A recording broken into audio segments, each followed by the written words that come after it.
আসসালামু আলাইকুম, সবাইকে ঈদ মোবারক। তো এই ঈদের দিনেও রাতের বেলায় আমাদের বৈশাখটা পূর্বপরা হিলফুল ফজল সংগঠনের সদস্যরা দেখেন, তো তারা কিছু মাংস কালেকশন করেছে গরিব দুঃখী যারা আছে, অসহায় মানুষ যারা কোরবানি দিতে পারেনি সামর্থ্যের অভাবে, তাদের জন্য। তো মাংসগুলো তারা সুন্দরভাবে প্যাকেট করে সমানভাবে যারা গরিব দুস্থ অসহায় লোকজন আছে তাদের মধ্যে বিতরণ করতেছে। তো আমাদের সংগঠনের সদস্যদের এই প্রচেষ্টা আল্লাহ কবুল করুক।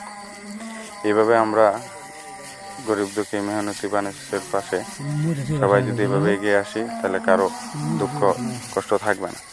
ঈদ আনন্দ আমরা এইভাবে সবাই সবার খেয়াল রেখে ভাগাভাগি করে নিতে পারি। আমাদের সবারই উচিত আশেপাশে এরকম যারা আছে সামর্থ্যহীন, যারা কোরবানি করতে পারেনি, তাদের সাথে এরকম ঈদ আনন্দ ভাগাভাগি করা। কোরবানি এক মহৎ ত্যাগের মহিমান্বিত। তো আমরা শুধু নিজেরাই সব কিছু উপভোগ করলে হবে না, আশেপাশে পাড়া প্রতিবেশীর খেয়াল রাখতে হবে। যাই হোক, আল্লাহ আমাদের সবাইকে তৌফিক দান করুক।